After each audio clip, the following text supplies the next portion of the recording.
Au pied de l'Atlas, au Maroc, la petite ville s'éveille. L'aube illumine la mosquée où entre le premier fidèle. La prière ouvre la journée.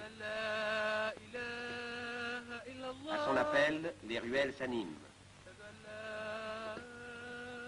Déjà, les femmes se mettent en route pour chercher l'eau. C'est par l'eau que la vie peut naître sous ce climat brûlant. Et c'est une eau qui vient des neiges pour animer dans la petite ville les hommes, les bêtes et les choses. L'eau, c'est la mère des fontaines, celle qui crée les gestes nobles et utiles.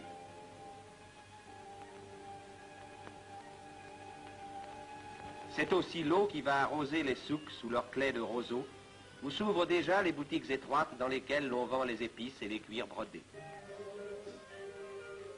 L'eau qui rafraîchit le patio que traverse si sagement l'enfant en route pour l'école, car la vie du matin réveille les écoles. Tout un petit peuple sérieux se met en marche vers la classe.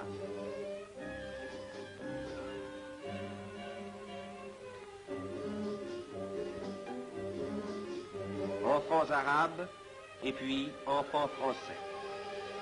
Ils arrivent parfois en un pittoresque équipage.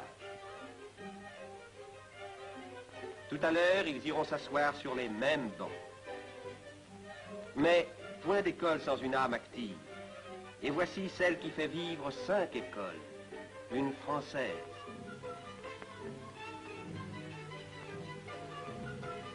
Son exacte sollicitude prend soin de tous.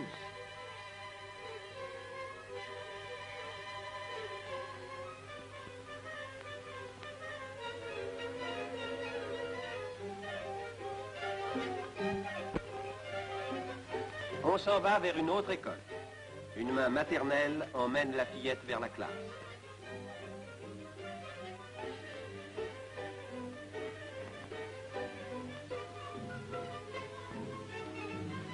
La maîtresse est là, qui attend la nouvelle venue. Une Française aussi, toute jeune, heureuse d'avoir cette pittoresque et docile famille. Défilé calme et travail sérieux.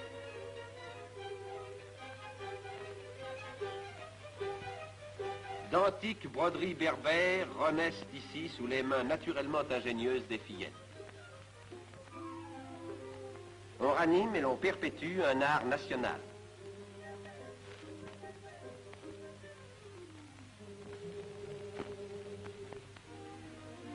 Et ces écoles ne sont pas moroses, on y chante aussi.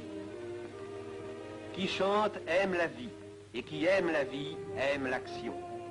C'est pourquoi, d'un geste si vif, l'animatrice des écoles monte à cheval et part d'un bon trot pour le bled.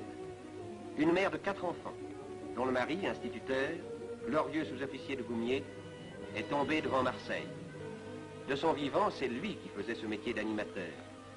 En vraie Française, elle a pris la noble tâche. Elle continue l'œuvre. Elle veut rester là comme un souvenir et comme un exemple. La fidélité et l'ardeur à la tâche, partout, inspirent le respect, ouvrent les âmes. On le voit bien par l'accueil si charmant de cette école coranique. C'est là qu'on épelle le Coran, c'est là qu'on enseigne la foi.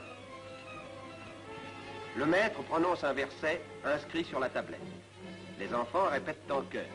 Le maître scande la cadence avec sa baguette flexible. Redoutable instrument qui inculque à la fois le rythme et la sagesse. Car c'est aussi avec la baguette de bois qu'on gaule le fruit de sagesse, l'olive brune.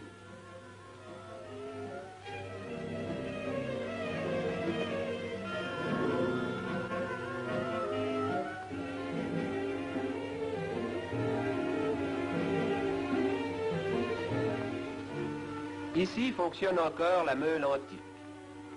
La lourde pierre roule et broie l'olive lentement, d'où coule l'huile grasse, aliment précieux. Les procédés du bon vieux temps n'excluent pas la vie moderne. Comme tous les bons Marocains, ces blédards aiment les voyages. Le car arrive, il brinque-balle avec ses voyageurs en grappe qu'il secoue sans ménagement. Il vient de loin, tout poussiéreux.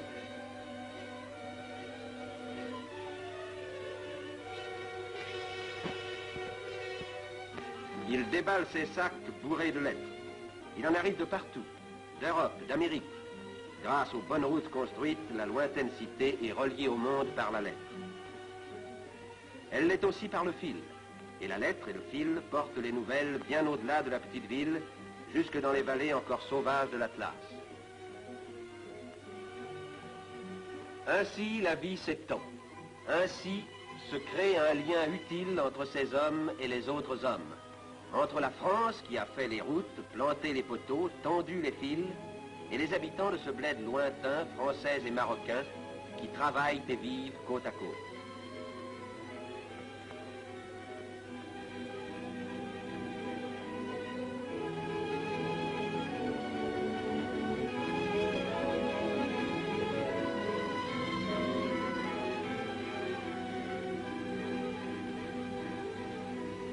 De ces travaux et de ces vies associées, voici le point vital, le centre symbolique, la belle demeure moderne avec son parc et ses bureaux. Maison de France en pays marocain, celle du contrôleur civil, où l'administration de plusieurs milliers de haut, elle veille sur elle.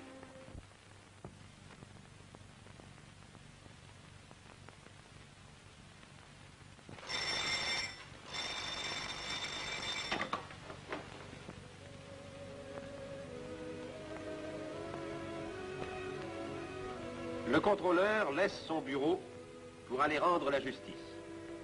Rude tâche dont la pensée le préoccupe alors qu'il traverse sans hâte les beaux jardins qui entourent sa maison. Là, il y a 20 ans, les arbres étaient rares.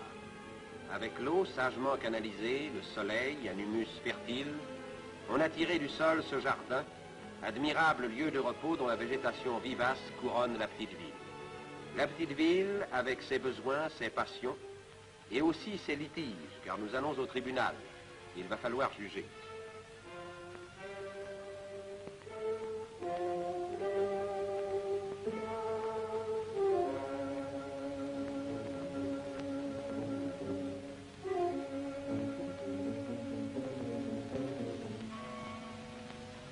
Ce tribunal, on l'appelle le Mejles.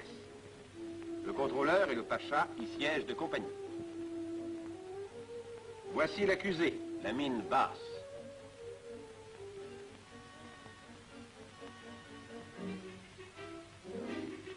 L'affaire est délicate. Il s'agit d'une peau de mouton, tout simplement. Vache.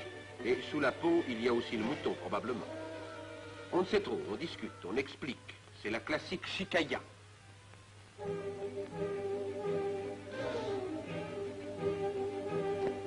Le pacha et le contrôleur, qui s'y connaissent, écoutent, froncent le sourcil, se font une opinion.